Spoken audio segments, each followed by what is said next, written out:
ప్రమాదాల్లో మన ఒంటికి అయ్యే గాయాలన్నీ ఒకే తీరుగా ఉండవు. కొన్నిసార్లు చిన్న చిన్న గాయాలతో తప్పించుకోవచ్చు, కొన్ని సందర్భాల్లో ఏకంగా ప్రాణమే పోవచ్చు.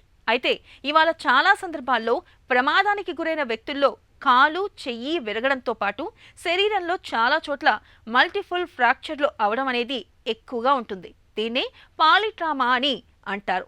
అలాంటప్పుడు తల, వెన్నుముక, ముఖంలోని ఎముకలకు కూడా గాయాలు అవుతూ ఉంటాయి. ఇది చాలా ప్రమాదకరమైన పరిస్థితి. ఇలాంటప్పుడు క్షతగాత్రులకు వెంటనే ఎలాంటి వైద్య సాయం అవసరమవుతుందో, ఎలాంటి చికిత్సల్ని అందిస్తారో డాక్టర్ని అడిగి ఇప్పుడు తెలుసుకుందాం.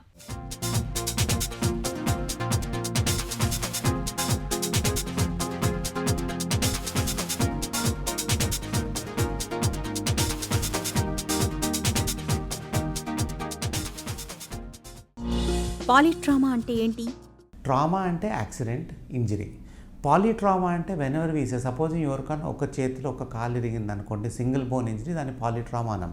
Polytrauma is when there is more than one injury. అది బోన్ ఇంజరీ అనే ఉండాలని లేదు. ఒక థై బోన్ ఇరిగింది అనుకోండి, మళ్ళీ కడుపులో లివరో లంగో డ్యామేజ్ అయిందనుకోండి, సో మోర్ దెన్ 2 ప్లేసెస్లో ఉంటే దాన్ని పాలిట్రామా అంటాం. క్షతగాత్రులకు సంప్రదాయ వైద్య చికిత్స ఎలా ఉంటుంది? ఎర్లియర్ మనకు ఎనీ రోడ్ ట్రాఫిక్ యాక్సిడెంట్ అయినప్పుడు గత లెటెస్ట్ ఈవెన్ 20 years బ్యాక్ మనకు అంబులెన్స్ కేర్ అంత ఉండేది కాదు.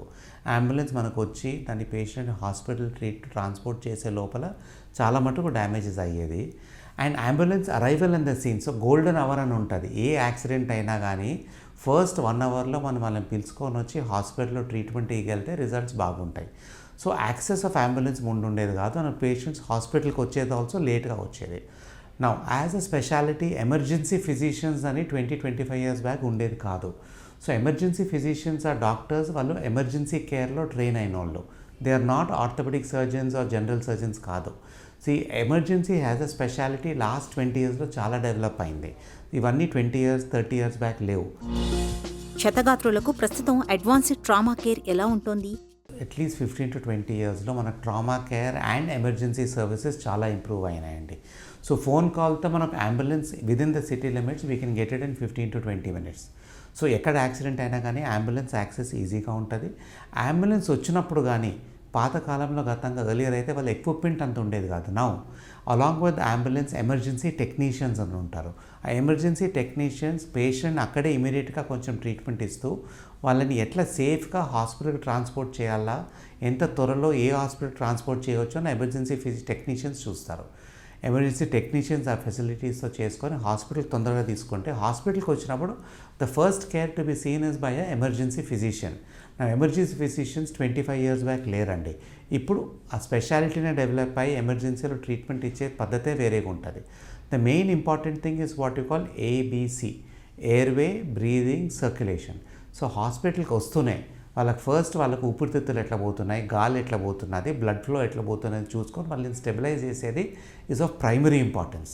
సో ఈ స్పెషాలిటీ ఎమర్జెన్సీలో ప్రజెంట్గా చేసే దాంట్లో విదిన్ ద 1 hour పిలుచుకొని వచ్చినప్పుడు ఈ ఎమర్జెన్సీ ABC సర్క్యులేషన్ ఎస్టాబ్లిష్ చేసేది, వాళ్ళని సేఫ్గా హ్యాండిల్ చేసేది చాలా easy at the present point.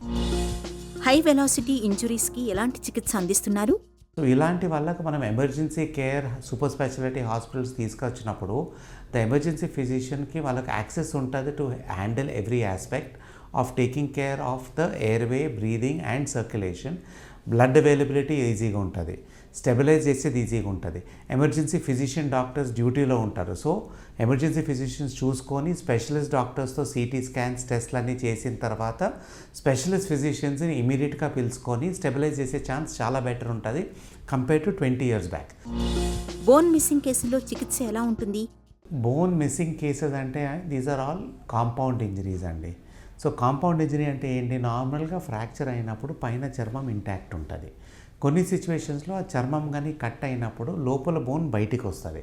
అది ఓన్లీ స్మాల్ బోన్ లాస్ ఉంటే దాన్ని మనం బోన్ గ్రాఫ్ట్ ఏదైనా వేరే చేయవచ్చు. కానీ లార్జర్ బోన్స్ పోయినప్పుడు దాన్ని బోన్ బ్యాంక్లో నుంచి ఆర్టిఫిషియల్ బోన్ గ్రాఫ్ట్ తీసుకొని పెట్టవచ్చు. కొన్ని సిచ్యువేషన్స్లో బోన్ పోయినప్పుడు మనం దాన్ని ఇమీడియట్గా హ్యాండిల్ చేయము. దానికి మనము ఫిక్సేటరు, ఇంప్లాంట్ వేసేసి దాన్ని సూచర్ చేసేసి గాయం మానిన తర్వాత we do the bone reconstruction procedure after 4 to 6 weeks. ఇలిజ్రావ్ అనే మెథడ్ ఉంటుంది, దాన్ని మనం బోన్ పెంచవచ్చు. సో ఎవరికైనా బోన్ ఇరిగిపోయింది అనుకోండి, ఎలిజరో మెథడ్ ఆర్ రింగ్ ఫిక్సేటర్ మెథడ్ పెట్టుకొని బోన్ని మనం లెంతన్ చేసుకోవచ్చు. సో ఒక 5 సెంటీమీటర్ బోన్ లాస్ ఉంటుంది, 5 to 6 సెంటీమీటర్ బోన్ లాస్ ఉన్నప్పుడు దాన్ని మనం ఎక్కడి నుంచి బోన్ దొరకదు అంత ఈజీగా. అండ్ అది దొరికినా కానీ bone it will not be as strong as a natural bone.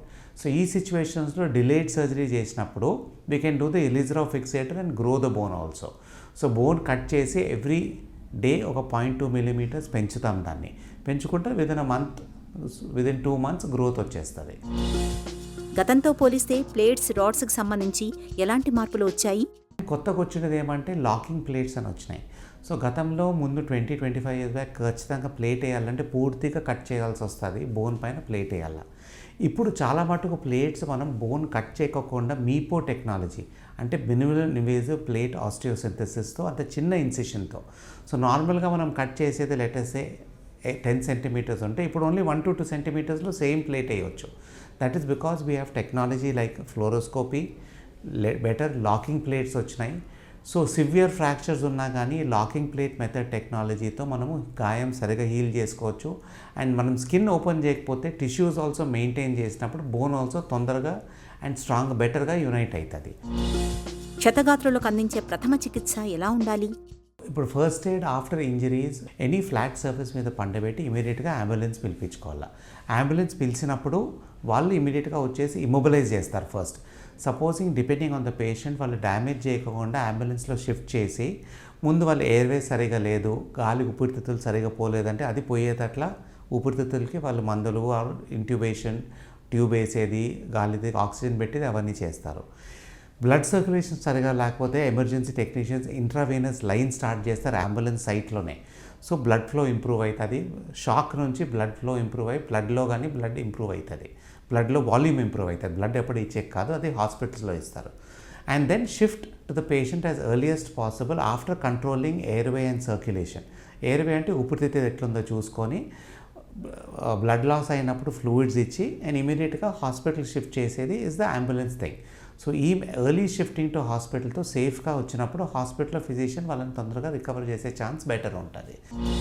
Advanced trauma కేర్కున్న పరిమితులు ఏంటి?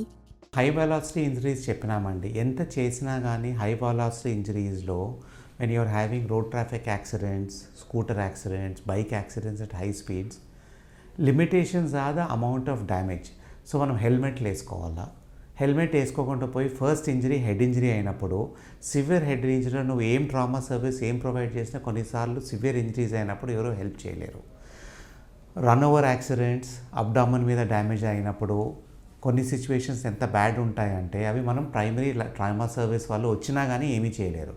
So patient condition beyond a limit ఉన్నప్పుడు వాళ్ళు ఆ సిచ్యువేషన్లో ఉన్నా కానీ ఎంత హెల్ప్ చేయనా కానీ వాళ్ళకి ఆ ఫెసిలిటీస్ ఉండవు. అండ్ కొన్ని సివియర్ ఇంజరీస్లో వాళ్ళని హాస్పిటల్ తీసుకొచ్చినా కానీ చాలా మటుకు లేట్ కావచ్చు. It is unfortunate, but every సర్వీసెస్లో మనం ఎంత ట్రై చేసినా కానీ ఒక 2 to 5% పేషెంట్స్కి మనం హెల్ప్ చేయలేము అండ్ వాళ్ళ ఇంజరీస్ చాలా సివియర్ ఉంటాయి. That is only disadvantage and limitation of what ever the advance services మనం ఇచ్చినా కానీ కొంతమందికి వీలు కాకపోవచ్చు బెనిఫిట్స్. ప్రమాదాల్లో ఎముకలు విరిగి మల్టిపుల్ ఫ్రాక్చర్లు అయినప్పుడు సత్వర వైద్యం అందించడం చాలా కీలకం. ఓవైపు ప్రాణాలకు భరోసానిస్తూ మరోవైపు వేగంగా చికిత్సలు అందించాల్సి ఉంటుంది. ఇందుకోసం చాలా ఆసుపత్రుల్లో పాలిట్రామా కేర్ సెంటర్లు కూడా అందుబాటులో ఉన్నాయి.